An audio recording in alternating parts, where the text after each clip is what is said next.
Coronavirus, la pandemia. ¿Cuáles son los síntomas? ¿Cómo se transmite? ¿Qué puedo hacer para protegerme y prevenir la propagación de la enfermedad? Nuevo padecimiento que ha encendido las alarmas de los sistemas de salud. Coronavirus, la pandemia. ¿Qué tal? ¿Cómo le va? Bienvenido a este programa especial Coronavirus, la pandemia. Le recordamos que este programa es una producción de la Universidad de Guadalajara que se transmite desde el foro de Canal 44, la señal de todos, y que llega a México y América Latina gracias a la señal de las televisoras públicas que se suman a esta emisión. Saludamos con gusto también a nuestra audiencia en Radio Universidad de Guadalajara y les invitamos para que se queden con nosotros a lo largo de la siguiente hora. Hoy dedicaremos nuestro programa a hablar de los protocolos que hoy por hoy se discuten en el mundo en torno a un medicamento que puede hacer frente a la enfermedad llamada COVID-19. En el marco de nuestro aniversario, por cierto, ayer del primer año de coronavirus, la pandemia, tendremos un reportaje especial sobre los principales daños que ha dejado COVID-19 en el mundo. Ante la ola de violencia generalizada contra trabajadores de la salud, la organización Human Rights desarrolla un mapa interactivo sobre las principales amenazas que el personal de la salud ha padecido lamentablemente a lo largo de este año. La Sociedad Española de Otorrinolaringología y Cirugía de Cabeza y Cuello advierte de casos de sordera súbita ante esta pandemia de COVID-19. Hay pacientes que después de haber superado la enfermedad tienen como secuela la sordera súbita. De esto también estaremos hablando hoy. Y continúan estudios para identificar al mejor fármaco para atender a pacientes con COVID-19. La mayoría de ellos están en primera fase y mientras llega el medicamento que haga frente a esta enfermedad, hay quienes también están pidiendo a los diferentes gobiernos que autoricen la aplicación de otros fármacos. En el caso de México, están pidiendo que se abra la posibilidad de utilizar Remdesivir en el tratamiento de pacientes con COVID-19. De todo esto y mucho más estaremos hablando a lo largo de la siguiente hora. Vamos con nuestra compañera Isaura López Villalobos, quien ya tiene preparado el informe que da marco, que da contexto al programa de hoy. A un año, 2 meses de la pandemia coronaria, algunos tratamientos han sido aprobados por las agencias regulatorias de cada país para la emergencia de salud pública. El Sistema de Salud Mundial mantiene en estudio pruebas y prácticas de varios fármacos para evaluar su seguridad y efectividad. Cada país organiza sus mejores científicos, organizaciones privadas y universidades para hacer frente y desarrollar nuevos medicamentos. Asimismo, indagan en su biblioteca medicinal para encontrar la mejor terapia que podría ayudar con el desarrollo de tratamientos nuevos o reutilizados.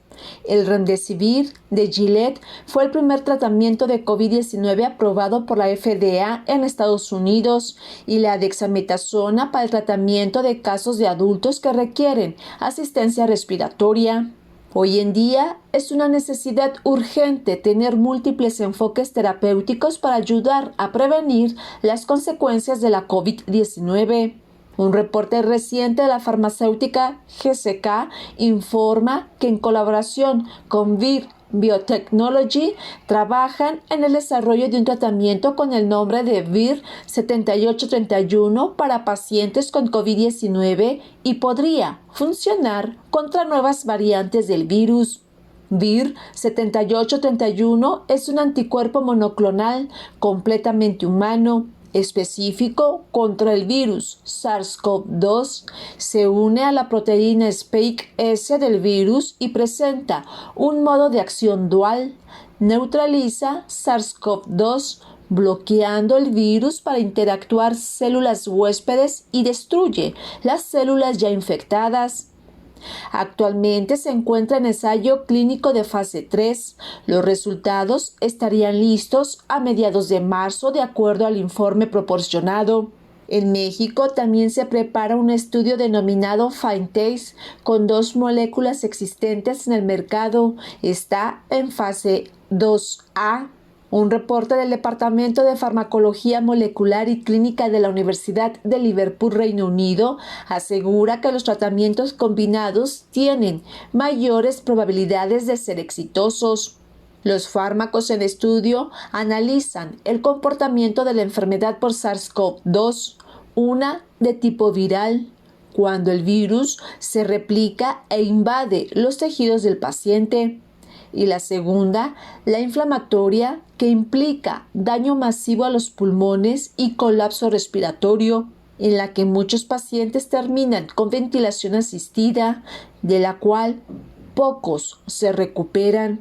Este estudio es analizado por la agencia regulatoria mexicana COFEPRIS, reconocida a nivel internacional por sus procesos eficaces. Actualmente ya se aplica la vacuna contra COVID-19. Sin embargo, los medicamentos siguen causando un dolor de cabeza para encontrarlos y atacar al virus SARS-CoV-2, informó Isaura López Villalobos. Vamos a nuestro reporte habitual en Ginebra, Suiza, desde la sede de la Organización Mundial de la Salud. Cristina Gallego, te saludamos. Adelante con la información. Hola, ¿qué tal? Buenos días, Belén, y buenos días a todo el auditorio de Canal 44. Los casos de coronavirus globales ascienden a los 114 millones desde que comenzó la pandemia, con los 355.000 registrados durante el día de ayer por la Organización Mundial de la Salud. Se ha calculado un aumento de casos del 7% en comparación con la semana anterior, rompiéndose así la racha de 6 semanas consecutivas de descensos. Con respecto al número de muertes, el total asciende a 2.500.000 desde que empezó la crisis sanitaria, con las 7.427 registradas ayer.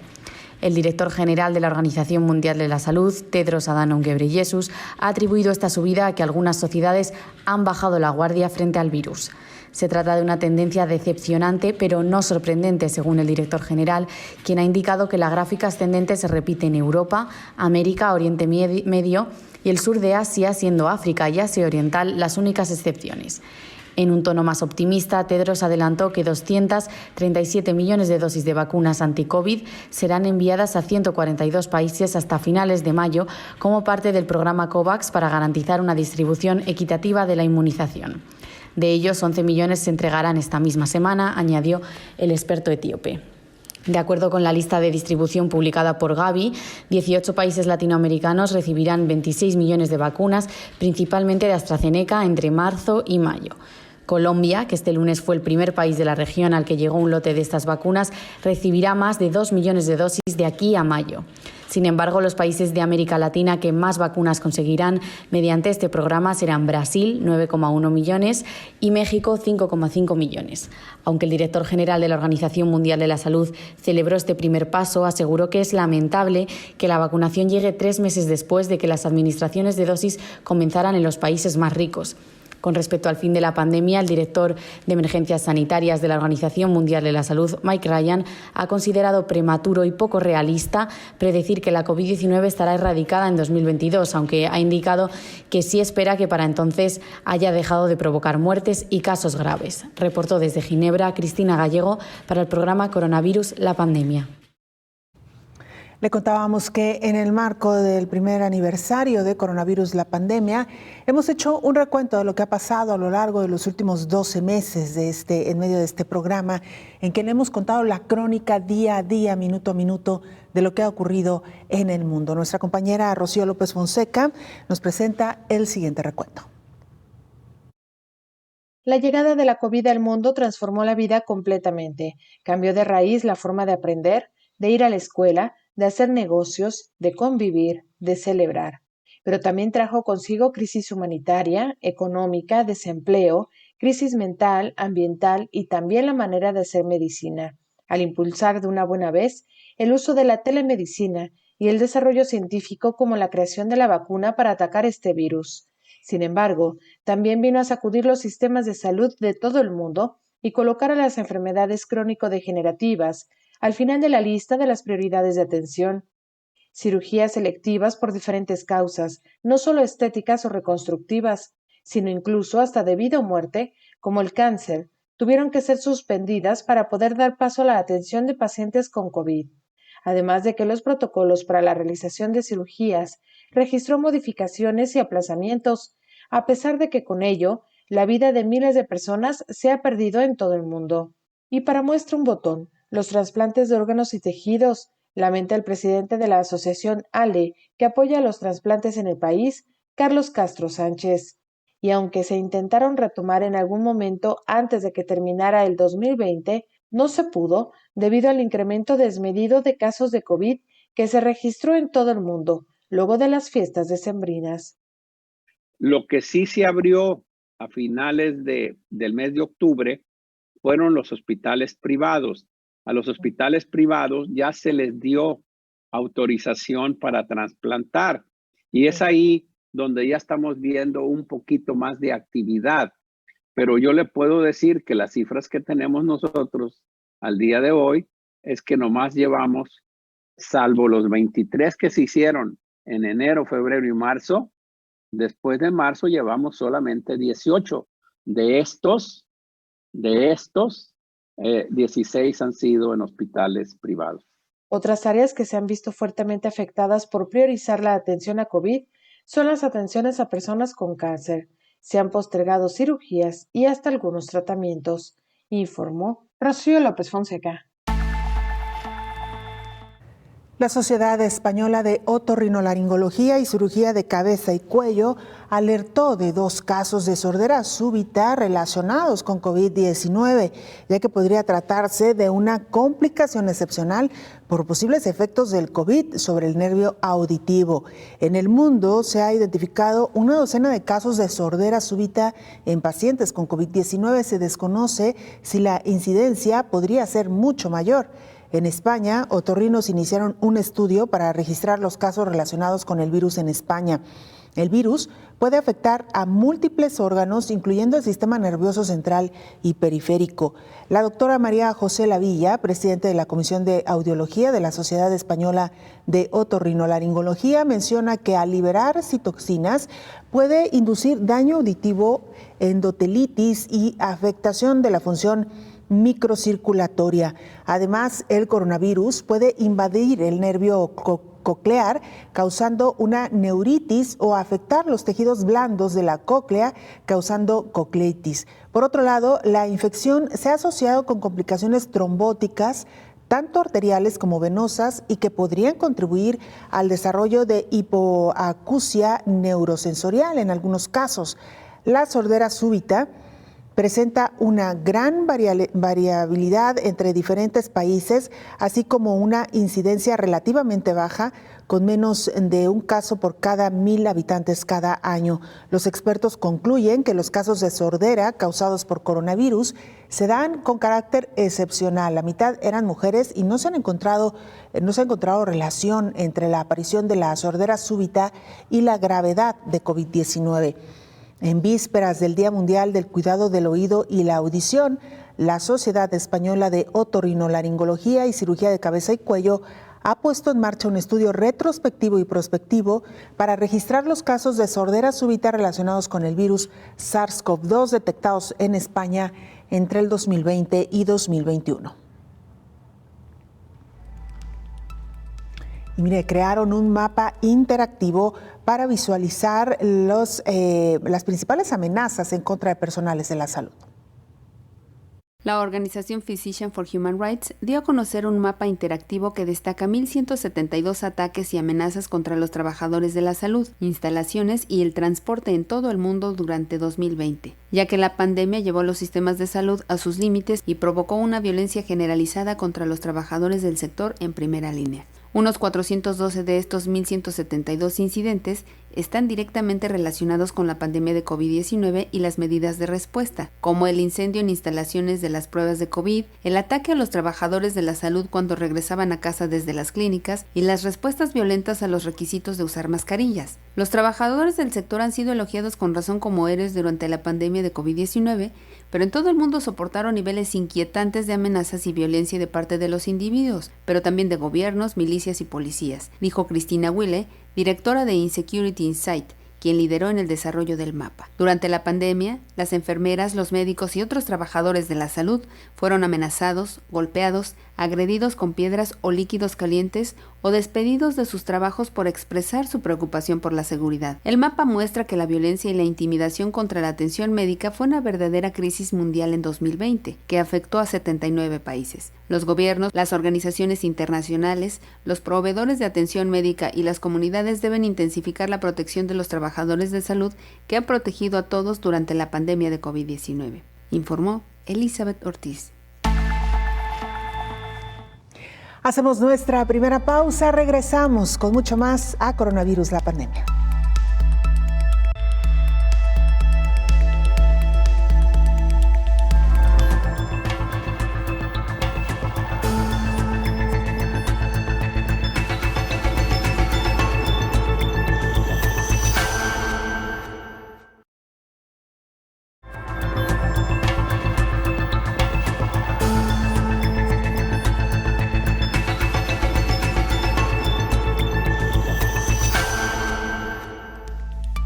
Continuando con este recuento que hacemos a un año del programa Coronavirus, la pandemia, nuestra compañera Elizabeth Ortiz nos preparó el siguiente informe.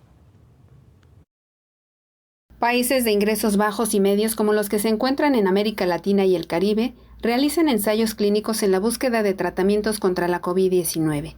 Sin embargo, hay una tendencia hacia la realización de estudios pequeños, repetitivos y no rigurosos que duplican los esfuerzos y merman recursos limitados sin producir conclusiones significativas sobre la seguridad y la eficacia de las intervenciones evaluadas. El panorama de los ensayos clínicos sobre COVID-19 en América Latina y el Caribe, Evaluación y Desafíos, fue publicado por la Organización Panamericana de la Salud, el cual señala que el 10% de los estudios que aparecen en el Registro Internacional de la OMS son de esta región. Durante el periodo del inicio de la pandemia hasta el 19 de agosto de 2020, fueron analizados los ensayos clínicos en países de América Latina y el Caribe. Solamente 3 países, Brasil, Cuba y Perú, tienen registros primarios que proporcionen datos de los ensayos clínicos a la plataforma internacional.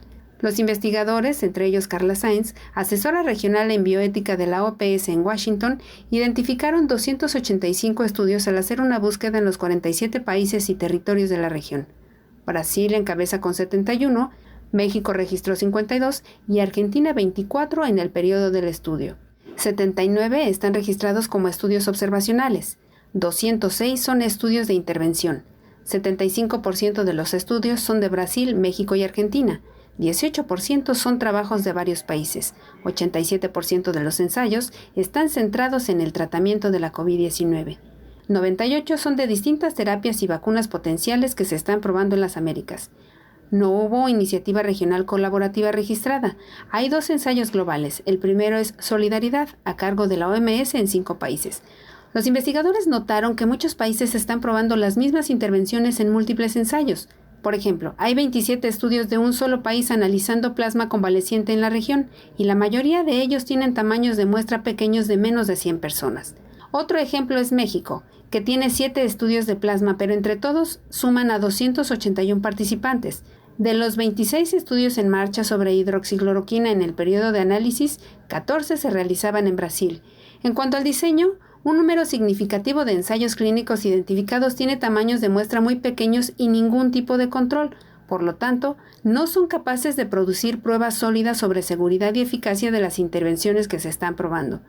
Desde los primeros meses de la pandemia, la OPS publicó que entre las consideraciones para la supervisión de los ensayos clínicos está evitar duplicar esfuerzos dentro de un mismo país.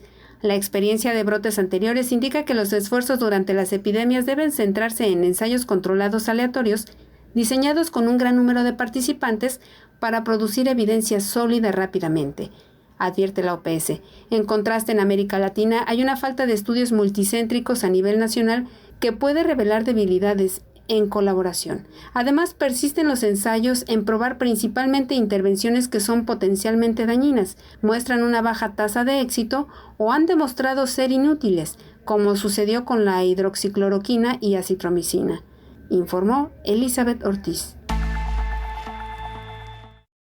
A poco más de un año de que se conociera el primer caso de COVID-19 en el mundo, hasta ahora no contamos con un fármaco específico para tratar la enfermedad. La carrera por encontrar uno que sea realmente efectivo se lleva a cabo en casi todo el mundo. A un año de la expansión de la pandemia por la COVID, se ha ubicado como uno de los mayores desafíos que ha enfrentado la medicina moderna. Los médicos y los científicos luchan por encontrar tratamientos y medicamentos que puedan salvar la vida de las personas contagiadas. Hasta el momento, solo un tratamiento ha demostrado reducir la mortalidad por COVID, los corticoides, como la dexametasona, y solo en pacientes con insuficiencia respiratoria grave. Hasta el momento, uno de los medicamentos que es utilizado para tratar la COVID en Estados Unidos es el Remdesivir. Las investigaciones sugieren que puede proporcionar solo un modesto beneficio a los pacientes. La FDA ha autorizado el uso de emergencia de algunos tratamientos, pero su eficacia contra la COVID-19 todavía no se ha demostrado en ensayos clínicos aleatorios a gran escala. Los científicos continúan con una amplia gama de otros posibles tratamientos, pero la mayoría de ellos todavía se encuentran en las primeras etapas de investigación. El ensayo Solidaridad de la OMS ha reunido a más de 100 países que trabajan juntos para encontrar terapias efectivas para COVID-19. Los miembros de la Federación Internacional de la Industria Farmacéutica también han revisado sus bibliotecas de medicamentos en busca de opciones potencialmente seguras y efectivas, que podrían ayudar con el desarrollo de tratamientos nuevos o reutilizados, informó Rocío López Fonseca. Este es el tema que hoy nos ocupa, así que le invitamos, por supuesto, para que participe con sus comentarios, preguntas, sus opiniones en torno a todavía la ausencia de un fármaco específico para tratar COVID-19 y sobre todo cuál ha sido su experiencia en caso de que usted haya ya padecido la enfermedad, cuál fue su experiencia en relación a los fármacos. Antes de entrar al tema, le contamos que el primer informe mundial sobre la audición revela que al menos 700 millones de los afectados van a necesitar atención otológica y mejorar su audición, así como otros servicios de rehabilitación, a menos de que se tomen medidas para evitarlo. El doctor Tedros Adhanom, director general de la OMS, señaló que la audición es un bien muy preciado y si no se tratan, las pérdidas auditivas pueden acarrear consecuencias devastadoras en la capacidad de las personas para comunicarse, estudiar y ganarse la vida. Además, también pueden afectar la salud mental y la posibilidad de que mantengan relaciones. Este nuevo informe expone este problema y ofrece intervenciones basadas en datos científicos para solucionarlos. Esperamos que todos los países integren estas medidas en sus sistemas de salud para hacer realidad nuestro anhelo de alcanzar la cobertura sanitaria universal, dijo el funcionario. El informe, que se hace público en el Día Mundial de la Audición, hoy 3 de marzo, subraya la necesidad de actuar con rapidez para prevenir y resolver las pérdidas auditivas, invirtiendo y ampliando el acceso a los servicios de atención otológica y la pérdida de audición. Se ha demostrado que la inversión en estos servicios resulta rentable, de acuerdo con los cálculos efectuados por la Organización Mundial de la Salud. Saludamos en esta mesa de trabajo al infectólogo Héctor Raúl Pérez Gómez. Doctor, bienvenido. Hola Belén, buen día, qué gusto saludarte. Igualmente, doctor, iniciamos un nuevo ciclo. Vamos por nuestro segundo año de, sí, Belén. de programa. Así es. Y sin duda un año muy enriquecedor de mucho aprendizaje, doctor. Sí, un año que le ha dejado mucho aprendizaje al mundo, no solo al mundo científico y de las áreas de la salud, sino a todas las áreas del conocimiento. COVID-19 ha impactado economía, ha impactado socialmente en general y bueno, pues no se diga el ámbito sanitario, ¿no? Claro. Doctor, antes de entrar al tema, y si me lo permite, solamente por alusión a la efeméride, el Día Mundial de la Audición que se conmemora este 3 de marzo, escuchábamos ya en una pieza anterior cómo COVID-19 también puede dejar secuelas en la audición y el mensaje también desde la Organización Mundial de la Salud para que la gente esté muy pendiente de su salud auditiva, doctor, importantísima. Claro. Sí, Belén, hemos comentado que este nuevo coronavirus, SARS-CoV-2, esta nueva enfermedad COVID-19, ha generado afectación a casi todos los órganos y sistemas. Hemos comentado que este virus tiene mucha avidez por afectar células de los vasos sanguíneos, y los vasos sanguíneos están en toda la economía corporal, de tal suerte que en donde genera inflamación vascular, este virus puede generar alguna afectación, y entonces, por lo tanto, el órgano auditivo, que es muy complejo, no es la excepción. Sí hay reportes en revistas especializadas de otorrinolaringología que señalan, entre otros aspectos, síntomas y síntomas residuales que pueden persistir durante periodos de hasta 3 o 4 semanas después de un episodio agudo de COVID, trastornos auditivos. Y luego, Belén, hay un trastorno relacionado con el área de la otorrinolaringología, que es el vértigo, tanto en el momento de la fase aguda de COVID-19, como también como una sintomatología residual que tiene una duración variable. No se ha visto como una secuela, pero sí como un síntoma residual. Ese vértigo, frecuentemente relacionado con una inflamación de un organelo muy pequeño, pero muy importante para nuestro equilibrio, que es el laberinto. Entonces, en diversas infecciones respiratorias superiores se puede inflamar también el laberinto, a eso se le llama laberintitis, y uno de los síntomas más importantes es vértigo, mareo.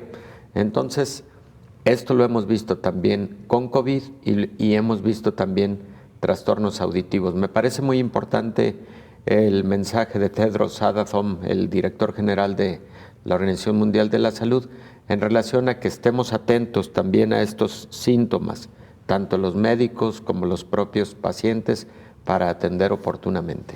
Porque como usted lo acaba de mencionar, doctor, una afección auditiva puede incluso hasta incapacitar a una persona laboralmente, y luego esto trae consecuencias para la persona, pero también para la colectividad en cuanto a la productividad. Así que bueno, un tema importantísimo. Vamos a la pausa, doctor. Claro que sí. Regresamos con mucho más.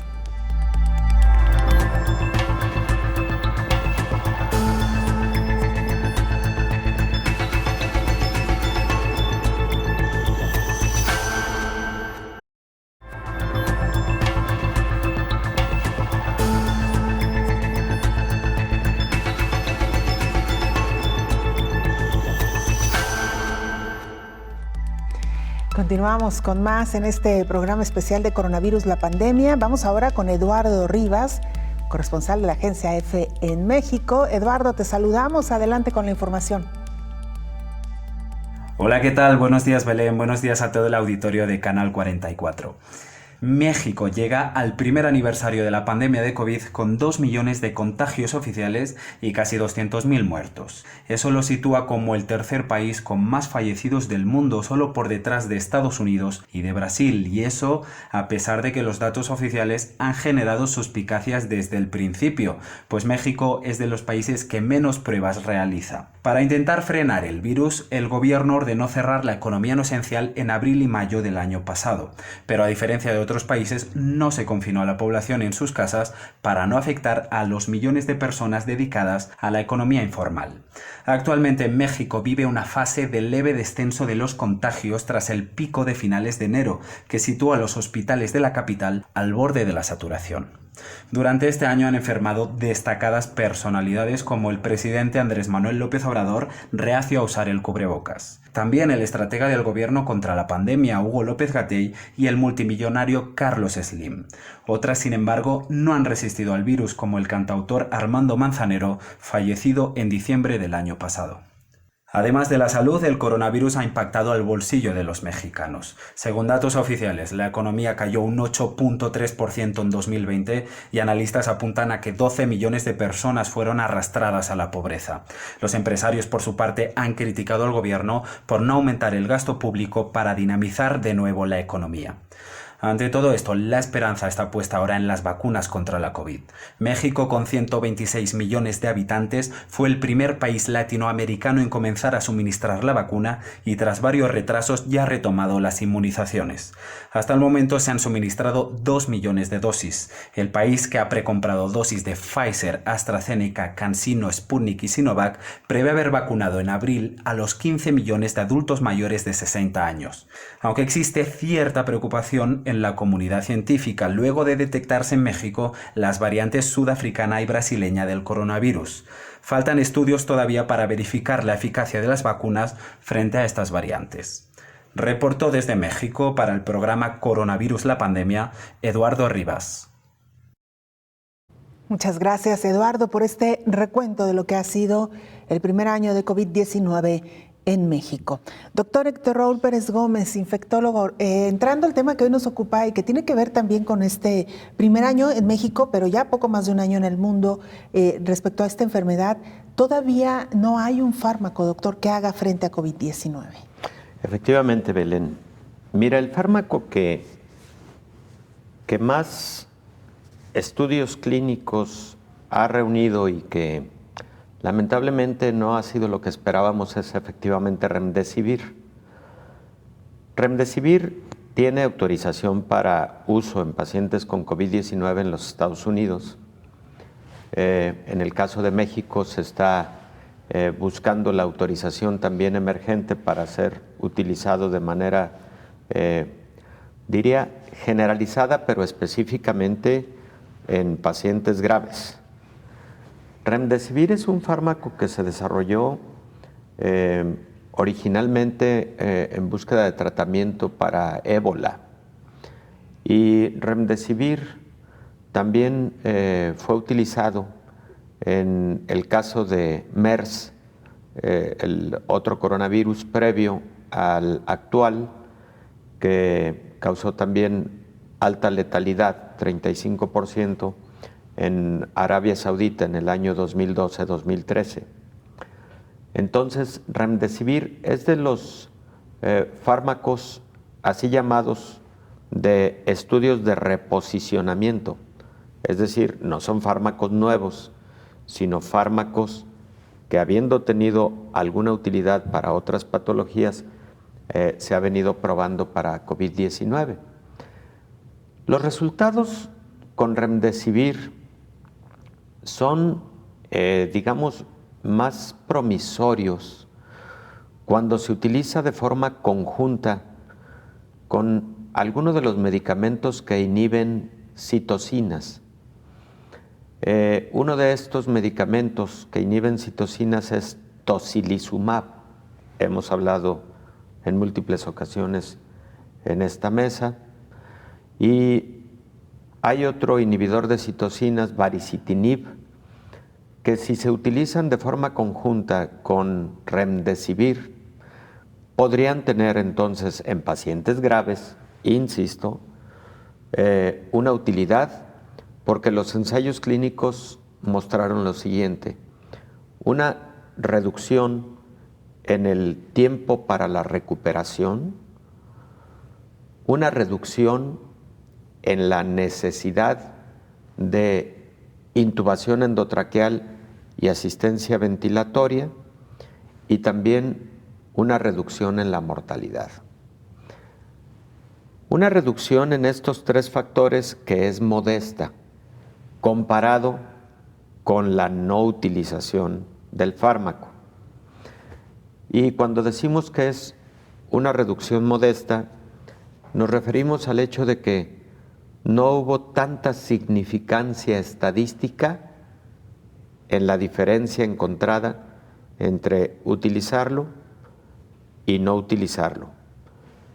Entonces, en una situación de crisis, Belén, en donde no tienes mucho más a la mano muchas más herramientas terapéuticas de las que puedas valerte para atender a un paciente grave, eso que te brinda un poco de beneficio, pues hay que utilizarlo en la medida de lo posible. ¿Qué ha ocurrido con Remdesivir? Ha ocurrido que lo ha utilizado predominantemente Estados Unidos. Lo produce el laboratorio Gilead y casi su distribución ha quedado en esa exclusividad de los Estados Unidos y muy poco ha sido distribuido a otros países. En muchos otros países ni siquiera tiene autorización por parte de sus agencias regulatorias, hay que decirlo de igual forma, ¿no? Entonces, este es el fármaco que tuvo una mayor evolución en cuanto a los estudios de fase 3. Y aquí hago un paréntesis. La Organización Mundial de la Salud, en marzo del año pasado, por cierto, si me lo tomas como efeméride, está bien, te voy a decir, creo que fue el 8 de marzo, estamos a punto de tener un año, de que la Organización Mundial de la Salud lanzó también una estrategia de coordinación internacional para este tipo de ensayos clínicos, para que fueran multicéntricos y tuvieran más peso, y que hubiera una colaboración de parte de todo el mundo, ¿no? Le llamó solidaridad o solidarity, y esa estrategia prevalece hasta el día de hoy, pero lamentablemente, así como COVAX, se esperaba que tuviera más colaboración y creo que no ha sido el caso, ¿no? COVAX, ya lo hemos dicho en otros momentos, es para lo relativo a vacunas y todavía no se ve esa equidad mundial en la distribución de vacunas. Pero bueno, vuelvo al tema de Solidarity y los estudios de Remdesivir. Ojalá y hubiéramos tenido mejores resultados con Remdesivir. Ahora, en estos momentos hay muchos ensayos clínicos de otros fármacos, incluso ahí sí, de fármacos nuevos que están lanzando algunas compañías farmacéuticas específicamente para COVID-19. Encontraron en ensayos preclínicos, utilizando modelos experimentales en especies animales, sobre todo en cobayos. Por ejemplo, la compañía Merck tiene una molécula que por ahora ha llamado Merck 4482, a la que se le encontró una actividad antiviral contra SARS-CoV-2, tanto en el laboratorio como también ya en cobayos, son esta especie tipo cuyos que al utilizarla se encontró una importante disminución en la capacidad de transmisión del virus entre los cobayos en que fue utilizado comparativamente con una población de cobayos en donde no se utilizó el fármaco. Y entonces empezó ya en los ensayos fase 1, fase 2, en este momento están en fase 2. Creo que va a tardar todavía un poco para tener conclusiones, pero suena promisorio y ojalá y pronto haya resultados. Pero también, Belén, recordarás que aquí platicamos, por ejemplo, de un fármaco también que se utiliza previamente para algunas enfermedades neoplásicas, que se llama Aplidin. Aplidin ha estado estudiándose en España principalmente. Se le encontró una propiedad antiviral contra SARS-CoV-2 muy interesante y también de nueva cuenta está en ensayos clínicos de fase 2, fase 3. Entonces, sí hay fármacos estudiándose, esperemos tener pronto resultados, pero lo que tú decías perfectamente, le hace falta a esta pandemia pues un fármaco, una serie de fármacos antivirales contundentes, de alta eficacia, porque esto sería junto a la vacuna, ahora sí que la luz de esperanza, pero que acorte el túnel, ¿verdad? Así es. Así es. Doctor, vamos a hacer una pausa. Regresamos Claro que con sí. mucho más del tema.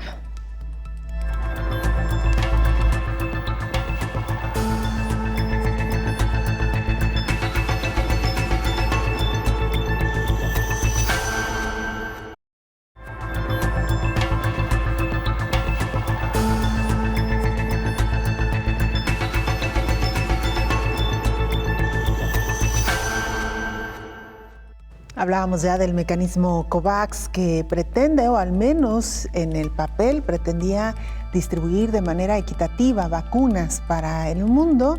Sin embargo, como bien lo decía ya el infectólogo Héctor Raúl Pérez Gómez, esto lo hemos visto no exactamente como se tenía al inicio del proyecto, y el país que ha sido el primer beneficiado, digamos, con este programa en América Latina es Colombia.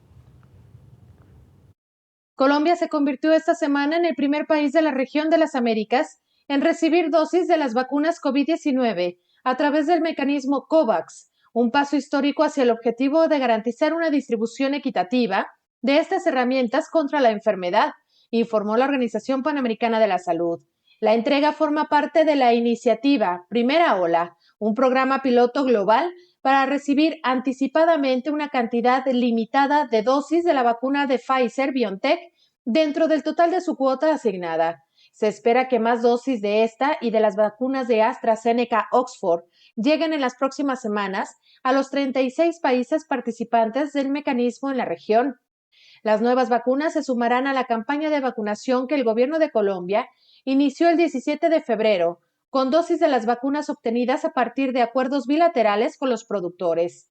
Colombia espera recibir 20 millones de dosis de vacunas a través del mecanismo COVAX en 2021. Según la Organización Panamericana de la Salud, con más de 50 millones de casos confirmados y más de 1.2 millones de muertes, los países de las Américas han vivido el peor impacto de la pandemia. La región requerirá inmunizar aproximadamente 700 millones de personas para controlar la emergencia, informó Rocío López Fonseca. Doctor Héctor Raúl Pérez Gómez, hablábamos ya de estos fármacos que hasta ahora se están investigando, para algunos que se están investigando y otros que se están, digamos, creando para atacar COVID-19. Y me gustaría, doctor, que habláramos de Remdesivir por una razón particularmente. Hoy por hoy se está debatiendo en varios países si este medicamento debería o no ser autorizado para su prescripción. Ya lo decía usted, hasta ahora solamente está autorizado, bueno, lo utilizan principalmente en Estados Unidos. ¿Este fármaco en qué se utiliza regularmente, doctor? Su desarrollo original fue buscando tratamiento para ébola. Es su historia, digamos, es un fármaco relativamente reciente. Su desarrollo es de hace 15 años aproximadamente. Ese fue el propósito de su desarrollo e investigación inicial. Después, como te decía, se investigó para MERS, la otra enfermedad causada por el coronavirus inmediato anterior al actual, y los resultados fueron también muy limítrofes en cuanto a la eficacia de Remdesivir. Y ahora, bueno, con esos antecedentes se vino estudiando para SARS-CoV-2, para COVID-19, con esos resultados limítrofes también de los que hablamos en el segmento anterior. Este fármaco actúa, Belén, en una fase del ciclo de replicación del virus, inhibiendo un momento en el que el RNA mensajero da la indicación para la producción de proteínas. Inhibe a una enzima conocida como RNA polimerasa. RNA polimerasa dependiente de RNA, así se llama esa enzima. Y el fármaco, por ejemplo, actúa en el mismo sitio en el que actúan otros antivirales con otras patologías, como el caso de ribavirina, que es un medicamento que se utiliza, por ejemplo, para hepatitis C, o que se utilizó para hepatitis C, y que se utiliza también para el virus varicela zoster, por ejemplo. Entonces, actúan ahí, inhibiendo a esa enzima conocida como RNA polimerasa dependiente de RNA. El fármaco casi no tiene efectos secundarios, tiene un buen nivel de seguridad. Los estudios clínicos incluyeron la comparación de utilizarlo durante 10 días contra 5 días, y la conclusión fue de que 5 días era suficiente y que 10 días de tratamiento no ofrecía un beneficio adicional. Entonces, el esquema actual que se utiliza de remdesivir en pacientes con COVID-19 es 5 días de tratamiento, es un fármaco que se administra por vía intravenosa, es una dosis diaria. El primer día 200 miligramos y posteriormente 100 miligramos del medicamento. Caro, pero además a partir de la pandemia de COVID-19 se convirtió en mucho más caro. No puedo decir en este momento cuál sea su costo comercial real, digamos, en los Estados Unidos, pero sí es un fármaco caro. Las compañías aseguradoras no todas dan cobertura a la utilización del fármaco, porque algunas han argumentado que precisamente por ese beneficio tan limítrofe, pues no dan esa cobertura. Si vieran, ellos argumentan que si vieran un beneficio mayor, bueno, le darían dicha cobertura a la utilización del fármaco, ¿no? En general, es el escenario que tenemos actualmente con remdesivir, pero insisto, la mayor utilidad de remdesivir es combinado con fármacos que además trabajan sobre la inhibición de la inflamación causada por citocinas. También hemos hablado mucho de esto en esta mesa. Y en ese sentido, Belén, el fármaco, si me lo permites decir de alguna manera, estrella, en este momento, en pacientes con COVID-19 ha sido dexametasona, un fármaco de años, un corticosteroide que vino a cambiar mucho la evolución de la enfermedad y el pronóstico de muchos pacientes. Un fármaco además relativamente barato o muy barato, y que cuando se utiliza de forma conjunta con remdesivir puede ser muy interesante el esquema combinado, y también el de remdesivir con algún inhibidor de citocinas inflamatorias como baricitinib o como por ejemplo tocilizumab, por ejemplo. Remdesivir solo tendría menos buenos resultados, entonces también hay que decirlo. Y entre otros fármacos que están en investigación en el mundo, por ejemplo, tenemos mesilato de camustat. Aquí lo platicamos en días pasados. Que de hecho es una sal que están utilizando también un grupo de científicos mexicanos para un medicamento, doctor, si no mal recuerdo. Sí, todo parece indicar que el Instituto Nacional de la Nutrición y algunos otros hospitales en México están corriendo un ensayo clínico multicéntrico utilizando mesilato de camustat. Este fármaco actúa en la inhibición de un correceptor que tiene este virus en las células que infecta. Y mesilato de camustat incluso llegó a sugerirse, sin que eso se confirmara, que posiblemente el presidente de México, Andrés Manuel López Obrador, fue incluido en un ensayo clínico de esta naturaleza. Él sí manifestó que recibió un fármaco, pero en la modalidad de participar en un ensayo clínico.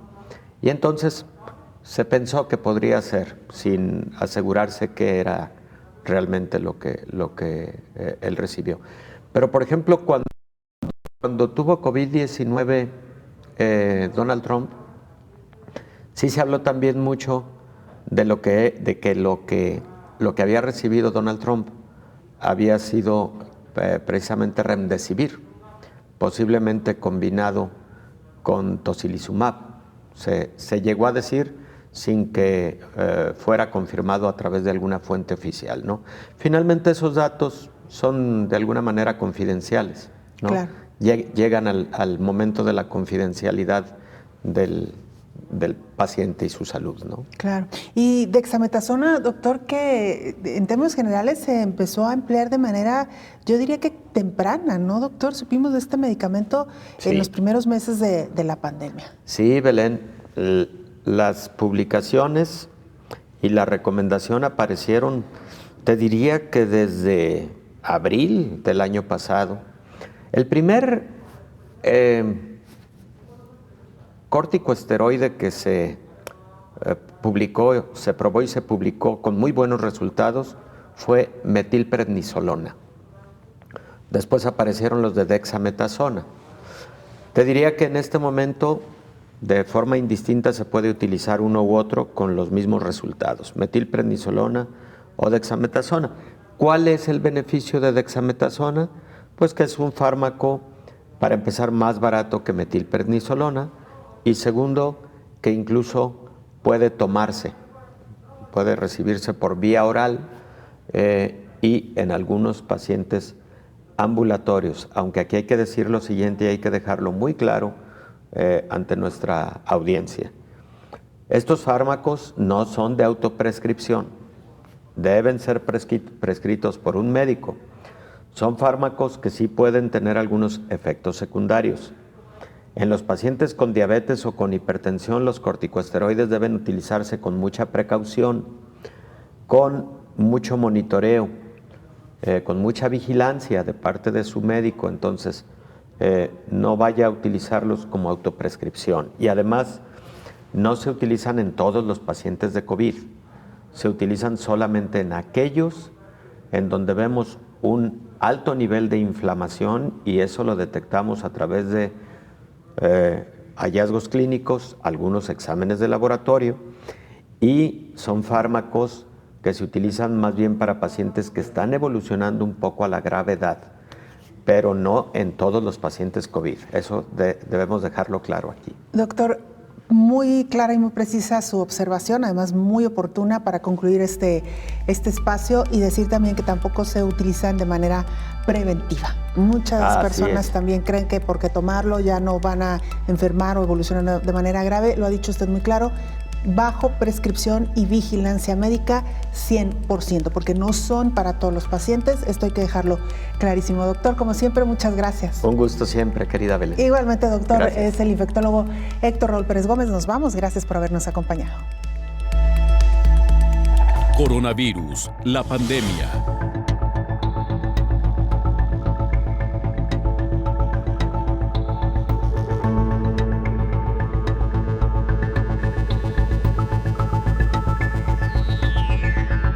Coronavirus, la pandemia.